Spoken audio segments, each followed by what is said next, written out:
Bonsoir à toutes et à tous. Bravo pour avoir tenu bon jusqu'à cette fin d'après-midi pour la table ronde sur la mobilité et l'accessibilité pour tous sur nos territoires.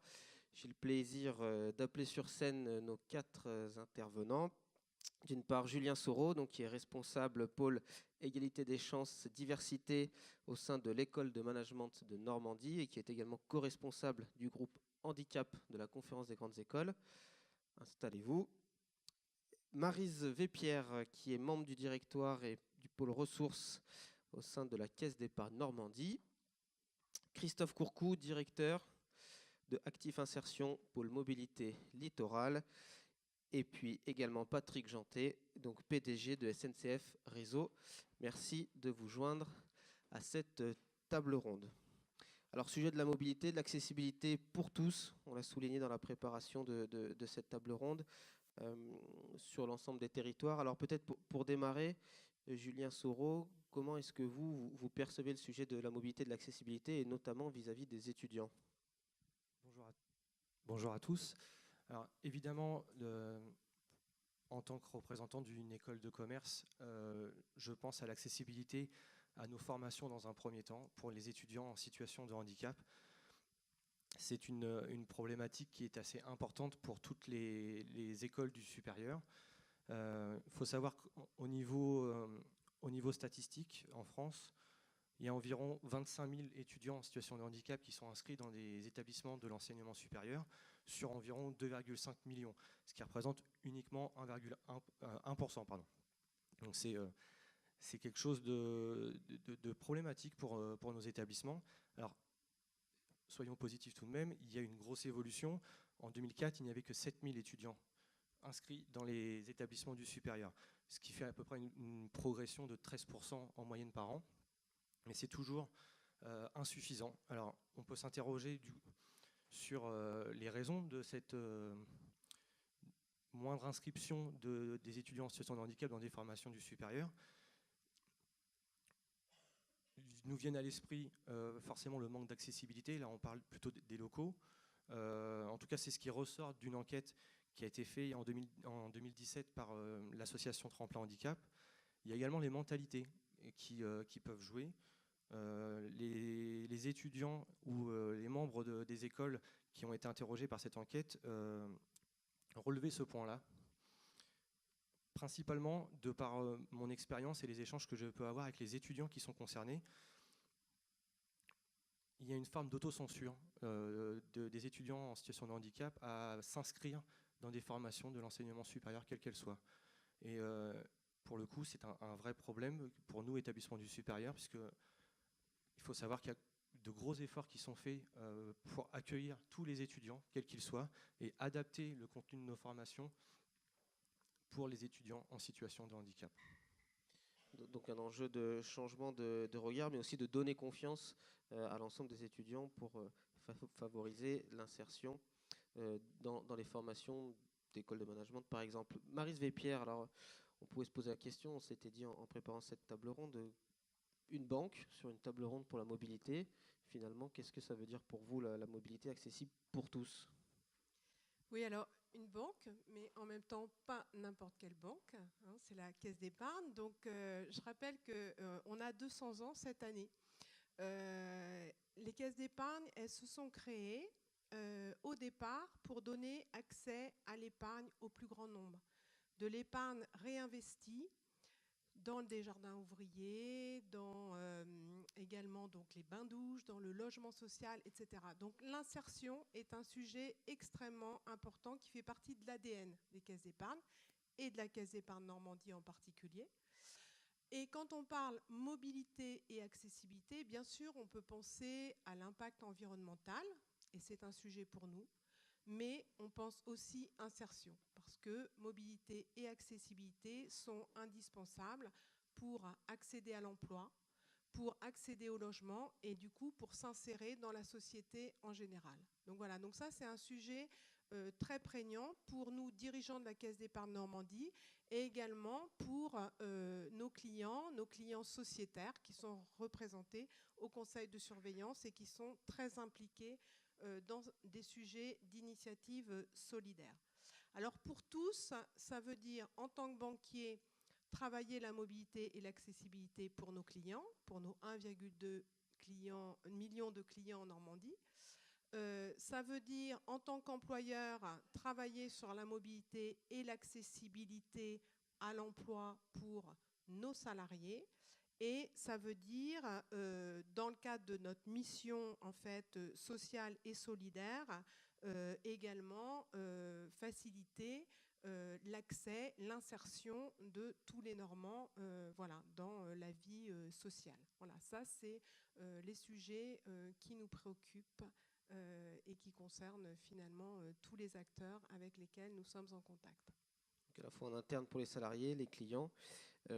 Christophe Courcou, vous disiez en préparant cette table ronde que finalement les enjeux de la mobilité c'était également un enjeu d'insertion, une question d'accès à l'emploi. Est-ce que vous pouvez nous donner votre vision justement sur la nécessité aujourd'hui d'avoir une mobilité et une accessibilité pour tous? Oui, bonjour, merci. Nous, on représente déjà, pour peut-être planter le décor, on représente un groupe de l'économie sociale et solidaire où on fait, je vais essayer de balayer très vite, de la mise à disposition de personnel, de l'intérim d'insertion, des chantiers d'insertion. On travaille sur un territoire qui va de Fécamp au Tréport, donc sur le littoral vraiment séno-marin. C'est un groupe qui fait à peu près 250-300 fiches de paye par mois et qui aujourd'hui représente 90 ETP. Donc c'est pas neutre dans la démarche et notre métier c'est tout transformer en logique d'accès à l'emploi et de formation. Et à ce titre-là, on fait du bâtiment, on fait même depuis récemment un chantier de récupération de produits de la mer pour aller à l'aide alimentaire avec tout un parcours de formation. Donc voilà. Et on s'est aperçu très rapidement que la mobilité, même si ce n'était pas notre cœur de métier, puisque nous, c'est de créer des parcours d'emploi qui valorisent des logiques de formation et qui permettent d'accéder ensuite à un emploi plus pérenne ou durable. Et on s'est aperçu que le frein que représentait cette logique de transport, ou en tout cas de mobilité. Donc nous, on est vraiment intégrés sur vraiment ce qui concerne depuis un entretien d'embauche, en passant par une formation professionnelle, des fois en alternance, ou une période d'immersion dans une entreprise pour confirmer un projet professionnel, une mission d'intérim qu'on ne peut pas prendre parce qu'on ne sait pas aller à 15 km à côté, voire des fois des débuts de CDI, puisque vous le savez, on est tous passés par là quand on a besoin de s'acheter sa première voiture et que même si on a un CDI, souvent les banques aiment bien attendre la fin de la période d'essai pour confirmer l'emprunt. Et donc on s'est retrouvé à créer des logiques. Alors d'un atelier MOB dans les années 2000, on est arrivé à ce qu'on appelle maintenant un pôle mobilité littorale, où on fait du permis adapté, que d'autres qualifient de permis social, mais nous on tient un peu à ce terme d'adapté. Pourquoi on l'appelle adapté? Souvent c'est un permis de conduire, souvent c'est un premier examen. C'est une première condition de stress face à un examen. C'est une première condition de réussite à un examen. Ça coûte un peu d'argent aussi un permis de conduire, donc on essaye de trouver différents supports, différents financements pour aller dessus. C'est des gens qui des fois ont des problèmes de spatialisation, des problèmes de compréhension de la langue ou compréhension de l'écrit et qui rendent cet examen un peu particulier. Donc on forme un peu plus longtemps qu'un permis traditionnel, mais on y arrive. Ça, c'est le premier point. Et puis, on a deux autres volets dans ce pôle mobilité littorale qui sont de la location de voitures et de scooters pour l'emploi et la formation. Donc, effectivement, je ne reviens pas sur d'un entretien d'embauche jusqu'à un début de CDI, mais on a cherché à trouver un système qui nous permette de louer des scooters à 3 € et des voitures à 5. Alors, c'est un véritable parcours du combattant parce qu'au départ c'était pas notre cœur de métier et on s'est dit on lâche pas sur ce truc là parce qu'il faut vraiment avancer et que ça devienne possible. Je lance un appel à tous ceux qui sont dans la salle et qui se rappellent combien ils ont payé leurs premières assurances voiture, mais pour nous une voiture à 20 ans, une voiture de 20 ans chez un assureur traditionnel avec public en insertion, jeune permis, c'est quelque chose avec des voyants qui s'allument de partout. D'accord ? Donc ça coûte à peu près 1 800 €. Donc on a été chercher des partenariats privés qui nous aident dans cette démarche, publique bien sûr, mais avec une décote qu'on connaît tous. Et puis c'est pas le but non plus d'être constamment financé par le public. Donc on a été chercher des partenariats pour créer une logique de parcours sur laquelle je reviendrai peut-être tout à l'heure.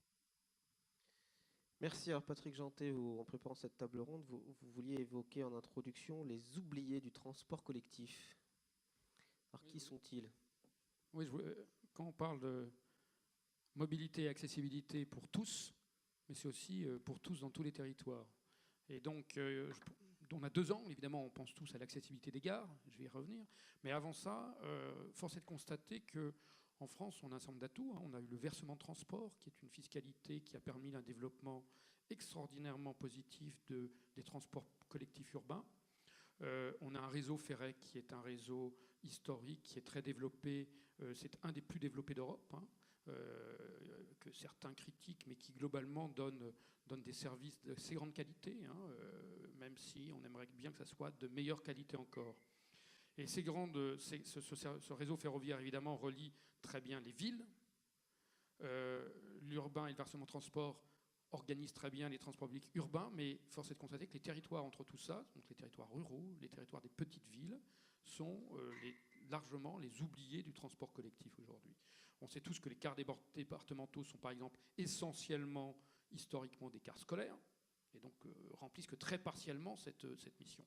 Et donc voilà un des grands enjeux, on va en reparler, mais un des grands enjeux pour moi de l'accessibilité, c'est l'accessibilité pour tous les territoires.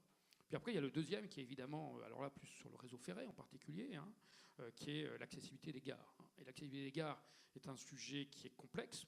Pourquoi il est complexe? Parce que les gares, elles ont toutes été construites avant les années 50, on va dire, pour la plupart d'entre elles, donc à une époque où ces notions d'accessibilité n'existaient pas vraiment. Donc on a un grand projet, on a des projets à travers les schémas directeurs d'accessibilité, soit nationaux, soit régionaux, de mettre aux normes ces gares, donc essentiellement de les rendre accessibles. Rendre accessible une gare, on pense tous évidemment accessible aux fauteuils roulants, mais on sait bien que l'accessibilité, c'est beaucoup, beaucoup plus que ça. Hein. Dans une gare, qu'on la rend accessible, c'est une vingtaine de points particuliers. Alors évidemment, et ça c'est, on voit des passerelles entre les quais avec des ascenseurs dans les passerelles pour ramener évidemment les voyageurs dans le bâtiment voyageur. Ça, on y pense tous. D'ailleurs, c'est le gros de l'investissement. Hein. Mais c'est aussi rehausser les quais. Hein. On a une histoire ferroviaire. Vous savez que cette histoire ferroviaire étaient les compagnies régionales, hein, en étoile à partir de Paris. Et donc chacun a construit suivant des standards qui étaient propres. Il n'y avait pas une standardisation nationale du réseau ferré à l'époque. Donc il y a des quais de hauteur différentes. Donc il faut les mettre tous à 55 cm. Hein, et donc ça, par exemple, c'est ce qu'on est en train de faire à Lisieux actuellement aujourd'hui. Après, il y a des sujets qui sont évidemment des sujets pour les malvoyants, hein, avec les bandes de vigilance. On voit tout ça. Mais il y a aussi des sujets avec les malentendants. Donc on a une gamme. Et ça, c'est un vrai programme. On a estimé que ce programme, pour équiper la totalité des gares qui sont couvertes par les schémas directeurs, soit nationaux, soit régionaux, c'était de l'ordre de 3,2 milliards d'euros. Donc vous voyez, c'est des financements conséquents qui sont en général cofinancés entre l'État, SNCF, les collectivités locales, bien évidemment. Aujourd'hui, on en a, si je prends on en a à peu près 44 sur les gares nationales qui sont accessibles dans tous les sens du terme, sur 160, vous voyez, on n'est pas fini. Et sur les gares régionales, 73 sur 360. Donc on a encore du travail important et des investissements importants à faire. Donc voilà, je vous dirais, les 2 grandes problématiques d'accessibilité, telles que moi je les vois, vues des transporteurs et des organisateurs de la mobilité. Donc un peu de travail pour les prochaines années. Maryse Vépierre, vous vouliez donner quelques exemples concrets d'actions que vous avez pu mener au sein de la banque, justement, pour favoriser cette mobilité et l'accessibilité pour tous.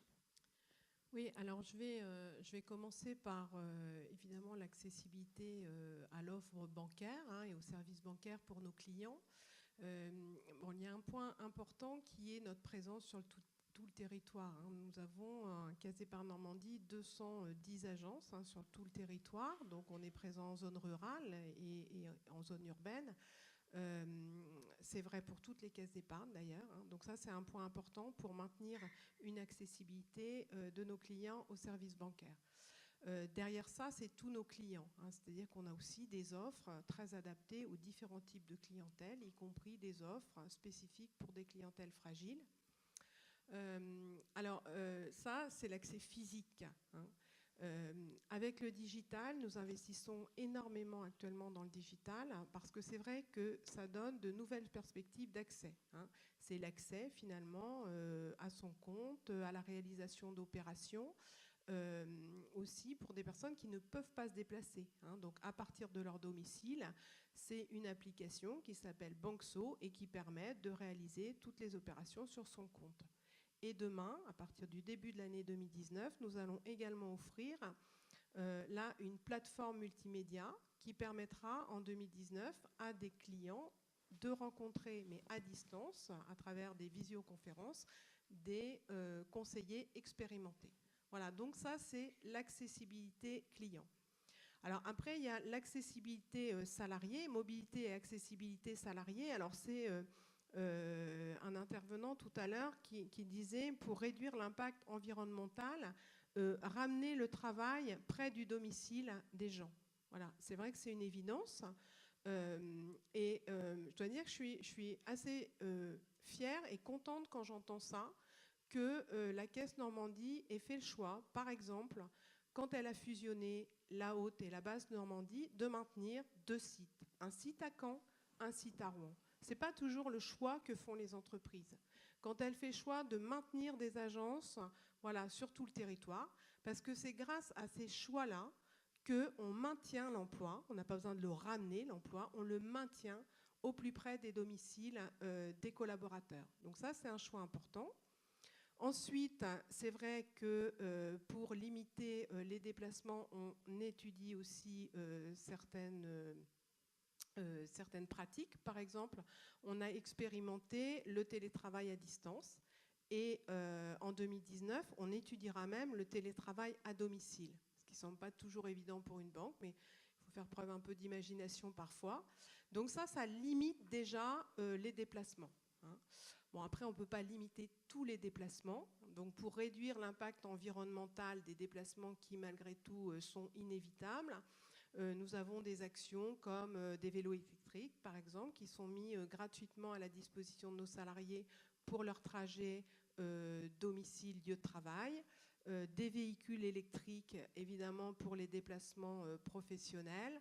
Des plans de déplacement entreprise qu'on a mis en place en lien avec la métropole de Rouen et la métropole de Caen, qui permet à nos salariés de bénéficier aussi de subventions, enfin de tarifs préférentiels pour les transports publics. Voilà. Et puis au-delà donc des clients, des salariés, on a évidemment les initiatives solidaires grâce à notre fonds Caisse d'épargne Normandie pour l'initiative solidaire. Donc là, on accompagne des associations. Voilà, il y en a une à côté de moi. Ce sont des subventions, en fait, que l'on verse pour accompagner des projets qui favorisent, qui facilitent la mobilité. Donc les exemples, ils ont été donnés tout à l'heure. Pour prendre un exemple havrais, puisqu'on est au Havre, on aide par exemple un projet de l'association havraise des mécanos solidaires. Voilà. Donc ça permet à des personnes de s'insérer plus facilement en ayant la possibilité de maintenir leur véhicule dans ce type de structure. Merci. Donc finalement, l'action de la mobilité vous invite aujourd'hui, vous demande même de réinventer votre métier. Vous parlez de l'exemple du travail à domicile pour une banque. On attend de voir ça très bientôt, j'imagine.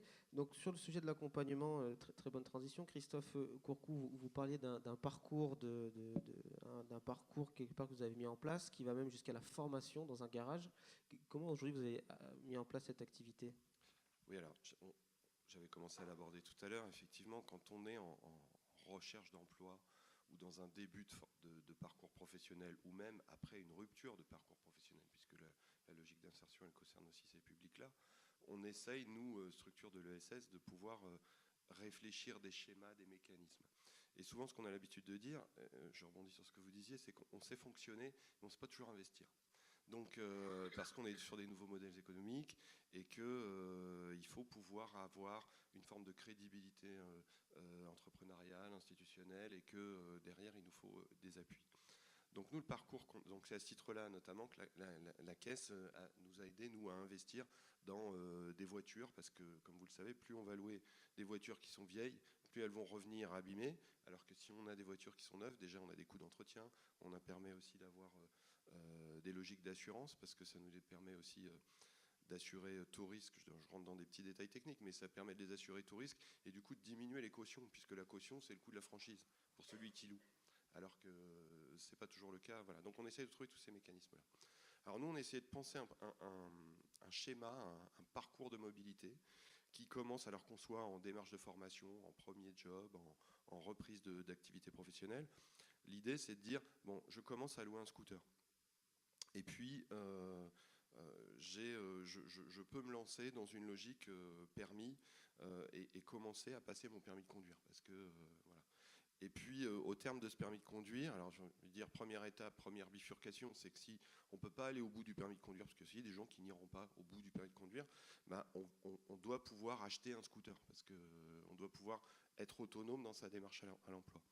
Et puis, si on va au bout du permis, on doit pouvoir louer une voiture pour aller sur toutes les logiques dont on parlait tout à l'heure. Et puis après, acheter une première voiture. Alors c'est un truc qui parle à tout le monde parce qu'on a tous acheté une première voiture. Normalement, on va tous le faire. Et on sait que là, c'est le parcours du combattant. Je sais que j'ai des travailleurs sociaux que je rencontre des fois qui disent « mais ils ont qu'à acheter des voitures neuves ». Oui, je vous laisse regarder le prix des voitures neuves. Mais donc, il faut pouvoir acheter une voiture qui est celle en plus qu'on va le plus solliciter.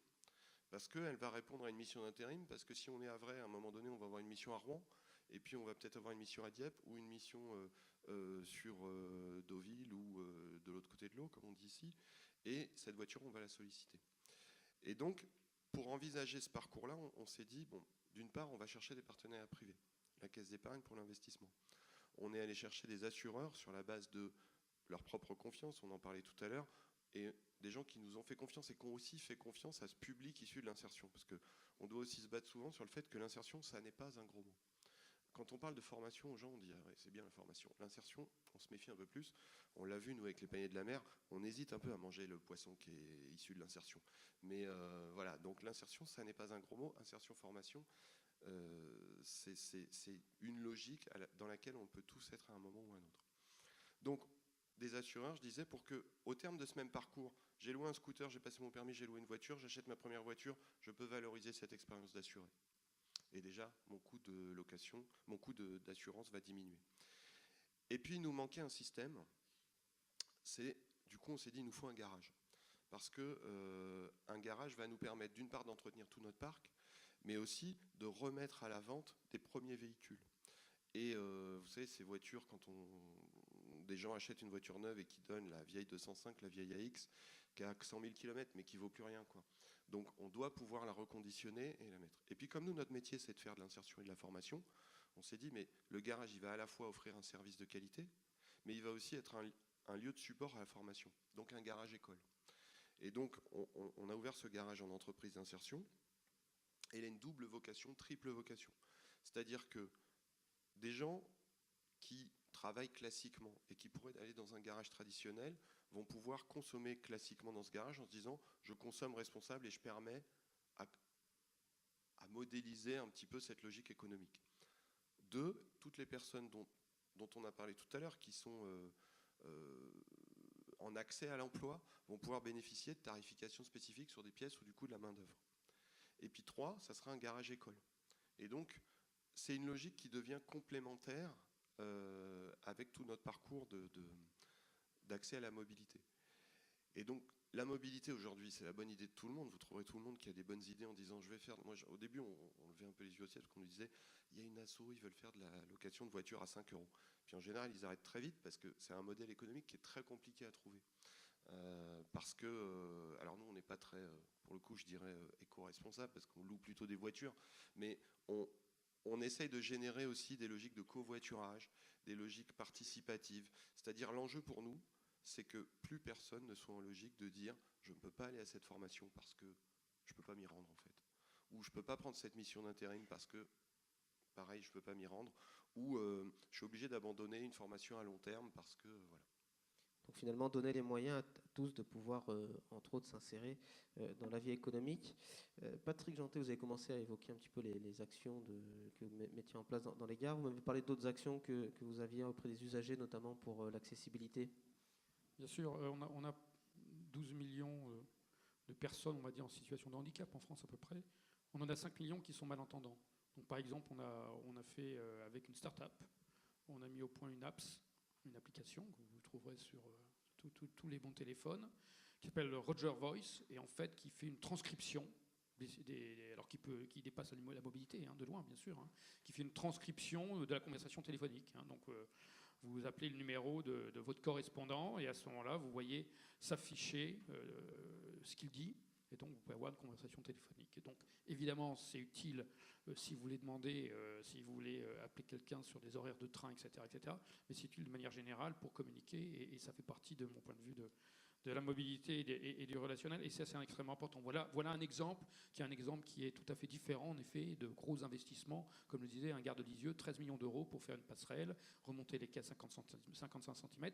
On fait aussi tout l'éclairage, etc. Donc, on fait beaucoup de choses dans la gare, avec une volonté évidemment de rendre ça beaucoup plus accessible pour tous les gens qui sont en situation de handicap, quel que soit leur handicap. Et ça, c'est des opérations très lourdes qui prennent du temps. En gros, l'accessibilité d'une gare, c'est 5 ans à peu près.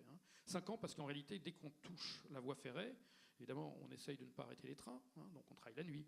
Donc évidemment, les travaux, ça prend du temps.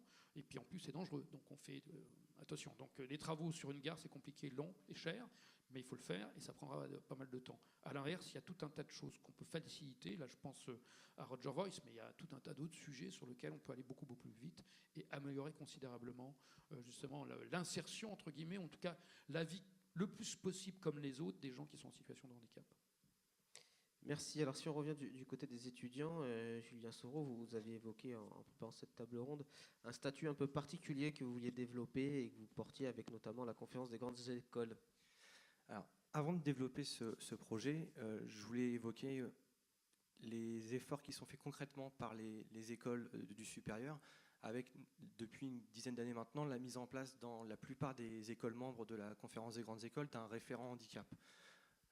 C'est un poste très important pour l'accueil des étudiants en situation de handicap. C'est un référent unique pour toutes les problématiques de nos étudiants en situation de handicap, mais également un support pour nos collègues, professeurs, administratifs, et plus globalement, c'est une personne ou un service d'ailleurs, qui peut aider à la communication sur cette thématique-là, sensibiliser nos étudiants et nos personnels sur la thématique du handicap.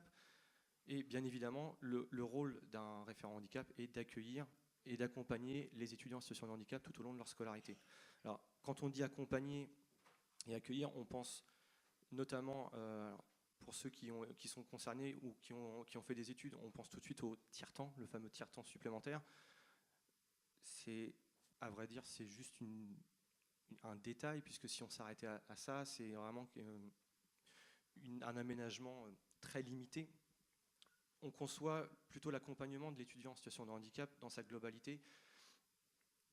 Il y a une surcharge administrative pour ce public-là. C'est un public à qui on demande de se justifier souvent. On demande des dossiers supplémentaires. Il y a une notion de fatigabilité, etc. Le rôle d'un référent handicap est aussi d'absorber tout ça et de fluidifier la scolarité de l'étudiant tout au long de son cursus au sein des écoles. Il y a l'adaptation des enseignements qu'on peut proposer. Et là, je rejoins Madame Cluzel qui parlait hier que le handicap peut être un vecteur de dynamisation des innovations sociales. Dans l'enseignement, c'est clairement un vecteur de dynamisation, d'innovation pédagogique, puisque les innovations qui peuvent être mises en place dans nos écoles pour adapter les contenus à un public spécifique servent forcément à l'ensemble des étudiants. Et lorsqu'on parle d'adaptation ou d'aménagement de la scolarité, on pense dans les cursus de nos écoles sur la professionnalisation, le travail avec les entreprises. Et là, on a beaucoup de choses à faire avec le monde de l'entreprise sur comment aider les étudiants à trouver des stages, trouver des alternances. À l'école de Normandie, 20% de nos étudiants en situation de handicap sont en alternance. Et ce n'est pas un problème en soi. Et ce qui me permet de rebondir et d'arriver sur le fameux statut, le travail sur la mobilité internationale. La plupart de nos cursus sont ouverts à l'international, dans les deux sens. On reçoit des étudiants internationaux et aussi on envoie nos étudiants dans des formations et dans des semestres à l'étranger. Bien évidemment, lorsqu'on est en situation de handicap, ça peut être un frein. On pense naturellement, lorsqu'on pense handicap, aux personnes à mobilité réduite. C'est très réducteur de la problématique. le handicap est large et divers. Et généralement, les étudiants qui doivent partir en expatriation rencontrent des freins, notamment alors dans le suivi thérapeutique pour les personnes qui ont un suivi médical. Il y a aussi un frein à l'accompagnement à la vie sociale et culturelle. On part dans un pays étranger, ça peut être compliqué pour un étudiant de découvrir une nouvelle culture. Et lorsqu'on est en situation de handicap, on rajoute encore une difficulté supplémentaire. Il faut pouvoir peut-être trouver des solutions avec l'université partenaire, réexpliquer sa problématique, etc. Et ça peut être assez lourd. Globalement, il existe aussi des barrières administratives. Partir lorsqu'on est en situation de handicap à l'étranger, c'est quelque chose qui n'est pas forcément évident. C'est pour ça qu'avec la conférence des grandes écoles et 2 associations partenaires, la FEDE, qui est une association étudiante qui fédère les étudiants en situation de handicap, et l'association Emploi CED, nous avons déposé auprès de l'ONU un projet de statut international de l'étudiant en situation de handicap qui, selon nous, permettrait de résoudre pas mal de problématiques de nos étudiants. Alors, je crois qu'on est limité dans le temps. Ce statut développe 4 axes principaux. Un axe diplomatique, avec la mise en place d'un référent handicap au sein de toutes les ambassades. Un axe médical, avec par exemple la mise en place d'une valise médicale qui compterait comme un bagage supplémentaire gratuit, avec notamment aussi des facilités au niveau des passages douaniers. Bien évidemment, un axe financier. Quand on pense handicap, on pense aussi surcoût, avec un accès gratuit ou en tout cas à moindre coût aux services locaux de transport adaptés notamment, ou la mise en place d'un tiers payant international. Et enfin, un axe administratif avec une carte internationale unique qui ferait office de document opposable pour les étudiants au sein des établissements du supérieur, mais également des autorités. Eh bien, on espère que cette demande auprès de l'ONU va aboutir prochainement, puisqu'effectivement les enjeux ont l'air assez importants. Alors pour conclure cette table ronde, est-ce qu'on peut prendre peut-être une minute chacun pour donner sa vision un peu prospective demain? Qu'est-ce que c'est que la mobilité, l'accessibilité pour tous? Patrick Jeantet, pour vous les grands enjeux? Pour moi, les grands enjeux, c'est d'abord de prendre toute la mesure des nouvelles mobilités. On parlait d'autopartage, de covoiturage. Un des grands sujets, c'est le suivant. C'est au début du XXe siècle, 90% des déplacements en France se faisaient par le train. Dans les années 50, c'était déjà encore 60%. Aujourd'hui, c'est moins de 10%, par exemple. Et la voiture individuelle, ce qu'on appelle l'autosolisme, la voiture individuelle, ça doit être 70 à 80%. Et ça, c'est un vrai sujet par rapport aux enjeux de la planète. Hein. Ce n'est pas le débat du moment, mais enfin, c'est fondamental. Et donc, il nous faut à la fois combattre les déserts de la mobilité partagée, c'est absolument indispensable. Et donc, je pense que ces sujets de mobilité, avec l'alliance du digital, donc de téléphone, etc., ou d'Internet, et le partage de la voiture, c'est-à-dire ne plus avoir une seule personne dans la voiture, mais en avoir 2, 3, 4, c'est une considérablement avancée. Donc, il faut les organiser. Et d'ailleurs, il y a une loi importante qui va être passée en Conseil des ministres, en principe, d'ici fin octobre, qui s'appelle la loi LOM, sur la loi d'organisation des mobilités, qui essaye justement d'adresser ce sujet-là. Hein, en ayant par exemple des autorités organisatrices sur tout le territoire. Aujourd'hui, vous avez des autorités organisatrices de transport collectif dans les villes, sur les régions, sur le ferroviaire, mais dans les territoires ruraux, vous n'en avez pas. Voilà un exemple. Par rapport à l'accessibilité, en généralisant les tarifs réduits pour les personnes à mobilité réduite. Donc il y a tous ces sujets-là qui sont importants en incitant au covoiturage et à l'autopartage. Hein. Donc on en a fait avec des associations de normes et financières, de telle manière justement à ce que la voiture soit beaucoup plus partagée. Et puis, un deuxième sujet, qui sera un sujet important sur les infrastructures, en particulier ferroviaires. Pour être très clair, on a beaucoup développé la grande vitesse en France depuis les années 80, avec le succès qu'on connaît. Hein. On l'a fait au détriment du réseau ferroviaire classique, qui est aujourd'hui dans un mauvais état. On a sous-investi pendant des décennies à cause d'investissements dans le LGV, hein, dans les trains à grande vitesse. Et aujourd'hui, il faut rattraper ce retard si on veut véritablement faire un saut, en particulier dans toutes les grandes agglomérations où le ferroviaire est très pertinent et où le système ferroviaire aujourd'hui est très en retard par rapport à la demande qui va croissante. Donc voilà quelques pistes, et cette loi L'Homme va essayer en effet de répondre à un certain nombre de ces enjeux. On espère que le Premier ministre nous aura entendus pour la prochaine loi qu'il va étudier. Maryse Vépierre, pour vous, la mobilité de demain, c'est une mobilité qui se fait avec des partenaires ? Oui, bien sûr. Ouais. Je repensais aux enjeux. Et quand j'entends l'histoire de la SNCF, du coup, je rebondis là-dessus. C'est vrai qu'il y a un enjeu qui, à mon avis, est très, très important. C'est de se dire, à chaque fois qu'en tant que dirigeant, on prend une décision, voilà, intégrons une dimension durable et à terme. Voilà, hein. Et c'est vrai qu'on fait des choix, on est obligé, hein, c'est notre métier. Et parfois avec des préoccupations plutôt court terme, hein, et finalement on revient dessus quelques années après. Voilà. Donc restons proches des territoires. Voilà, ça c'est quelque chose qui nous tient à cœur.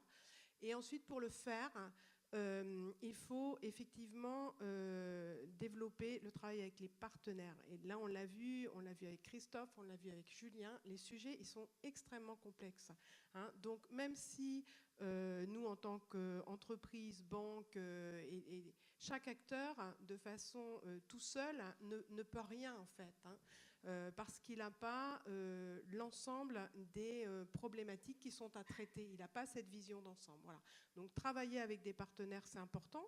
Nous, quand on parle accessibilité du handicap, donc on travaille beaucoup avec Handisup, par exemple, mais bientôt je vais travailler avec Julien. Voilà, avec l'EM Business School, hein, puisqu'elle est sur Rouen. Donc on va pouvoir travailler ensemble. Et le Havre et Caen. Et par Rouen, je travaillerai avec Rouen aussi, puisqu'on est sur tout le territoire. Voilà. En tout cas, voilà, donc il faut travailler avec des partenaires. Donc on travaille avec beaucoup d'associations, avec évidemment des entreprises adaptées pour leur confier des prestations, hein, auprès de publics handicapés, avec des associations qui travaillent pour l'insertion. Hein, notre fonds Caisse d'épargne Normandie pour l'initiative solidaire doit développer des relations avec de nombreuses associations pour ça. Hein. Donc on a effectivement, j'en ai parlé tout à l'heure, les garages solidaires, les auto-écoles solidaires, etc. Voilà, donc ça c'est l'enjeu pour demain, de continuer à travailler avec tous les acteurs. Julien Soro, alors du coup, vous attendez une perche pour vous demain, la mobilité, avec la caisse d'épargne bien sûr, et quoi d'autre ? Je vais en profiter pour lancer un appel à nos partenaires bancaires. Les étudiants en situation de handicap et plus globalement les personnes en situation de handicap ont un accès à l'emprunt bancaire qui est relativement limité, ou en tout cas avec des surcoûts assez importants. Si on peut se mettre autour d'une table et travailler sur des solutions concrètes pour favoriser l'accès à l'emprunt bancaire, ça pourrait être aussi une base de travail commune. Et je pense qu'on a tout intérêt, nos deux institutions, à trouver des solutions pratiques. Alors, au niveau de l'EM Normandie, nos objectifs sont assez clairs. Actuellement, nous accueillons une cinquantaine d'étudiants en situation de handicap sur un peu moins de 4000 étudiants sur l'ensemble de nos campus. Ça fait un pourcentage d'1,25%, donc on pourrait dire qu'on est au-dessus de la moyenne. On pourrait dire que ce n'est pas suffisant. On a un objectif de doubler ce chiffre d'ici les 3 prochaines rentrées. Alors, au-delà de cet objectif plutôt statistique, bien évidemment, accueillir c'est bien, accueillir dans de bonnes conditions c'est mieux. On a mis en place et on va mettre en place dans les toutes prochaines semaines, prochains mois, des solutions assez concrètes, alors qui peuvent paraître un peu dérisoires. Je vais vous montrer mon beau t-shirt. À partir de cette année, sur l'ensemble de nos événements EM Normandie, donc nos conférences, mais également les événements organisés par les étudiants, il y aura des accueillants qui auront ce genre de petits t-shirts qui permettront aux personnes à mobilité réduite et personnes en situation de handicap d'avoir un repère pour participer de manière assez libre à tous les événements. C'est quelque chose à peu de frais, qui demande très peu d'investissement financier, humain, j'en parle même pas, c'est 3-4 personnes c'est un signe qu'on envoie à tout le monde pour dire nous sommes accessibles. Et j'en terminerai, je sais qu'on est limité par le temps. On va déployer dans les prochaines semaines une solution pédagogique On a fait l'acquisition d'un robot. Alors, ça peut paraître une solution un peu geek, mais ce robot permettra à nos étudiants qui sont hospitalisés ou qui, pour X raisons, ont des difficultés à se déplacer temporairement ou de façon un peu plus durable, de suivre les cours de la même façon. Un petit robot qui sera dans la salle de cours, que l'étudiant pourra utiliser à distance, il pourra interagir avec le professeur et sa classe et suivre son cursus de la façon la plus continue possible. L'idée n'est pas de laisser l'étudiant, bien évidemment, chez lui ou à l'hôpital, puisque l'école est aussi un lieu de vie et de rencontre, mais ça permettra de diminuer l'impact de la maladie ou de la déficience. Et donc voilà, c'est des petites solutions qui, grâce à la technologie, vont, je l'espère, faciliter l'accueil des étudiants en situation de handicap dans nos structures. Tout à fait. Bon, on a bien noté votre appel à partenaires et puis donc la technologie au service de la mobilité. Christophe Courcou, dernier mot, votre vision pour vous de la mobilité de demain? La mobilité de demain, alors, déjà moi je suis ravi parce que ce que j'entends là en fait c'est que c'est un enjeu. Nous au début c'était une contrainte et aujourd'hui c'est un enjeu. Et chacun voit les choses de sa fenêtre, mais moi de la mienne, qui est celle de l'insertion et de l'accès à la formation et à l'emploi, je me dis c'est des nouveaux métiers. C'est la SNCF qui va probablement mettre des clauses d'insertion dans ses marchés, qui c'est support à tout un tas d'activités. C'est des banques et des fondations qui effectivement suivent, considèrent qu'il faut trouver des nouveaux moyens. C'est du covoiturage, c'est la loi LOM, mais aussi la loi NOTE qui déjà a transformé les opérateurs de transport en opérateurs de mobilité. C'est des accompagnants, c'est de la gestion humanisée des locations de parcs vélo, puisque je vous laisse vérifier comment ça fonctionne quand c'est pas humanisé. Et donc derrière, c'est autant de nouveaux métiers, autant de nouvelles formations et autant de prise en compte par et l'institution et le tissu économique que c'est ensemble qu'on doit fonctionner et que nous, là, on est ravis. Je reviens sur le fait que je sois ravi, mais où on est ravis, c'est que nous, notre métier, c'est ça, c'est d'aller accompagner des nouveaux métiers qu'on n'a pas envisagés, avec des formations qui sont souvent un petit peu en amont et qui vont nous permettre de former des gens qui vont être en compétitivité et en adaptabilité sur le marché de l'emploi. Donc si chacun, dans notre corps de métier, dans nos savoir-faire, on arrive à mixer tout ça et qu'on ne soit pas effectivement, je pense que c'est la grande nouvelle de la journée, qu'on ne soit pas obligé de se taper sur l'épaule en disant s'il vous plaît, quand vous faites 100 km de voie ferrée, avez-vous pensé à faire des clauses d'insertion qui permettent de mettre ces logiques-là nous, la caisse d'épargne, on les connaît bien, c'est à vous que je vais laisser ma carte aujourd'hui, mais on va arriver à trouver des solutions comme ça. Merci Donc beaucoup. la On en met dans mobilité beaucoup de marchés. demain, elle se construit en réseau, en tracteur. Merci donc Patrick Jeantet, PDG de SNCF Réseau. Merci Christophe Courcou, directeur de Actif Insertion. Merci Maryse Vépierre, membre du comité du directoire de la Caisse d'épargne Normandie. Et merci Julien Soro, responsable égalité des chances et diversité à l'école de management de Normandie. Merci à vous pour vos interventions et bonne fin d'après-midi.